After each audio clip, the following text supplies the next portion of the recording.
جب ذبح کرنے والا ذبح کر لیتا ہے تو بسم اللہ یا اللہ اکبر پڑھنا تو ضروری ہے، لیکن کس کس کو پڑھنا ہے؟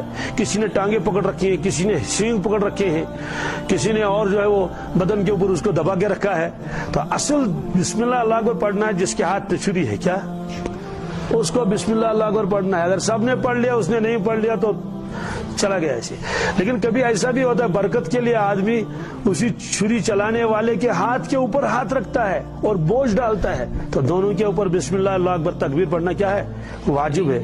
اگر ایک نے نہیں پڑھا تو یہ مشکوک ہو جائے گا، اس لیے کہ پتہ نہیں کس کی طاقت سے یہ ذبح ہو گیا۔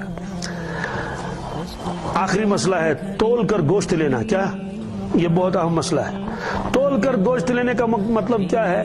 جیسے ہم شادیوں میں لیتے ہیں، بھائی 4 بھیڑ لاؤ، ذبح کر لیا، بھائی اب گوشت تولو، کتنا گوشت، اتنا گوشت آیا، چلو اتنے پیسے لے لو۔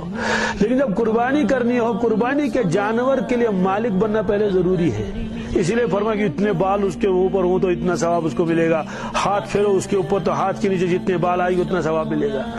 یہ مسئلہ میں نے معلوم کر لیا خود تسائیوں سے۔ میون پوجس میں سے یہ کاٹ چون کی نشی میں گھر ویل سند دپن یہ آج میون اون کت گھر والی تم یہ کون دپن یہ میون گھر وول دپن جی میون گھر والا کہتا ہے یہ بیڑ میرا ہے اور وہ کسائی کہتا ہے یہ بیڑ میرا ہے۔ میں نے کہا فیصلہ کون کرے گا؟ اب دلیل دونوں نے دے دی۔ اس نے کہا ناز میون کا ڈر شوکر انو ہو گئے۔ انہوں نے کہا بوزنس اب کرنی کاٹ ذبح اگر نماز خراب دپس نکھا